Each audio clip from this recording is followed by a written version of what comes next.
Not like those vintage Warriors teams who champion those strength in numbers mentality. Let's see how they fared against a tough Clippers squad last night. We're going to pick this one up in the first quarter. The game tied at 6. The reverse.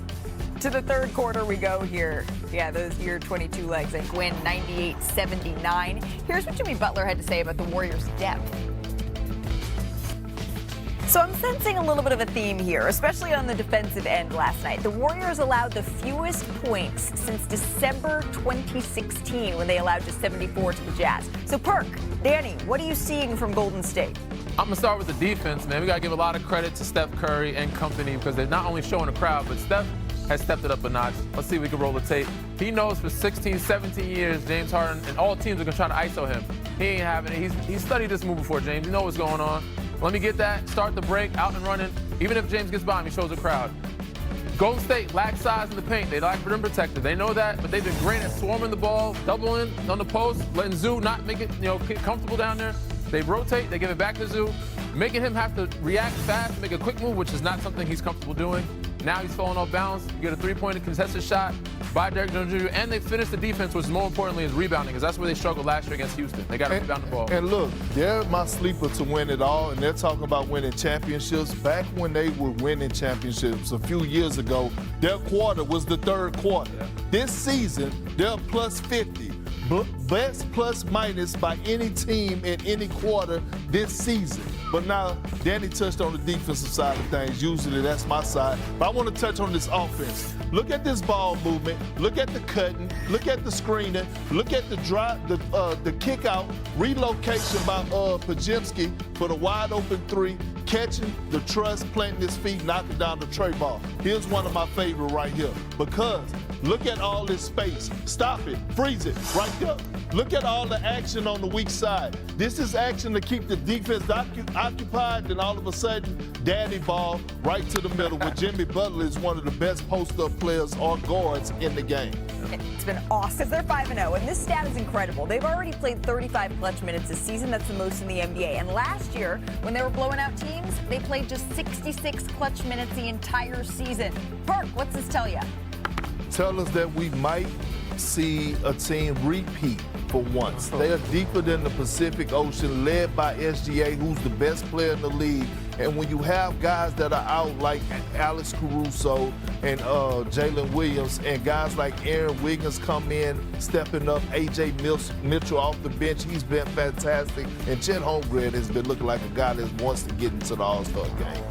I think I'm going to say that was under 24 seconds. I lost the clock. They put up 144 points in a win over the Hornets. They have the top scoring offense in the NBA through 4 games, averaging over 131 a game. So, Brian, what's the biggest difference in Miami?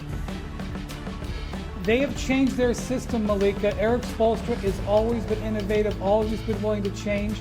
They are playing higher tempo, but they are playing more read and react. They've gone away from the pick and roll and gone more to read and react, more of a flow system. So they're scoring a bunch of points without Tyler Hero, who's the #1 scorer.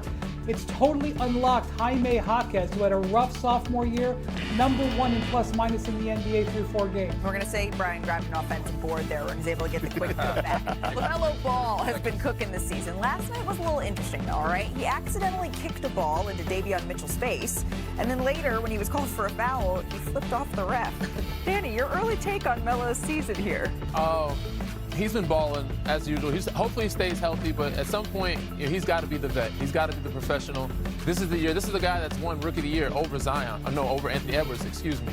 And, Anthony Edwards is playing winning, meaningful basketball. At some point, he's got to get Charlotte to playing some winning basketball and be the vet, be the professional, lead guys like Brandon Miller, and not play like pick up at the park. But I said he's been absolutely balling. Hopefully he stays healthy and continues to go on a tear, but he's got to be more professional. Well, look at those slow boy from Beaumont, Texas, beating the clock. All right, we got a Philly special I don't think they had a shot clock for you. Sixers on a back-to-back. They're facing the Wizards. Joel Embiid rested Monday, so he could come back on the court Tuesday with Tyrese Maxey here. And this is how this one went. We're going to pick it up early in the second quarter. The Sixers down. Joel Embiid gets it outside, cans the triple. Look, this is why he's one of the most skilled bigs to ever play. Yes, we all know he doesn't have his lift, but he still has that touch, that mid-range, that nice, smooth jumper. All right, let's go to the fourth quarter here. A little over 5 minutes left. The Wizards up double digits. Alex Sarr had himself a game. Yeah, 30 and 10. I think the youngest player to do so in the Washington Wizards uniform.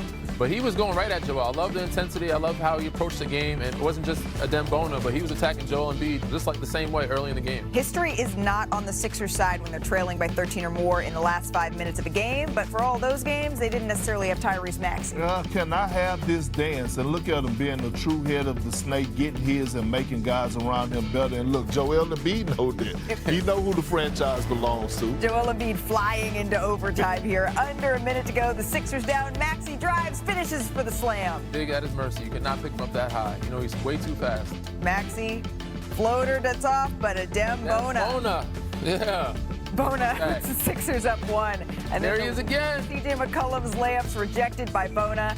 Maxey is 39 points, 10 assists, and the Sixers go on to win. They're 4-0. He's taken it to the max, so let's go into bonus. Maxey is the third player in the last 50 years with 150 or more points in his first 4 games of a season. He's joining Russell Westbrook and Michael Jordan, who did it 3 times. And Maxey is also the first player to lead all players on both teams outright in points and assists in each of his first 4 games of a season in NBA history. And take a look at this. Entering the season, Cooper Flagg had the shortest odds to win Rookie of the Year in the last 20 years, the shortest odds perk.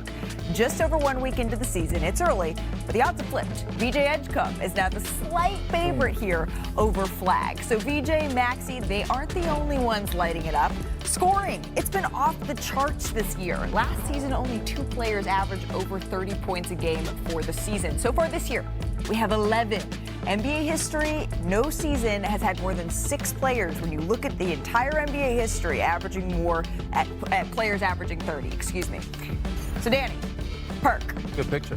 I don't know where you guys got that from, but that's a good one. Well, I want to know who you give the green light to. And since it's such a good picture, naturally we're going to start with Perk in this segment.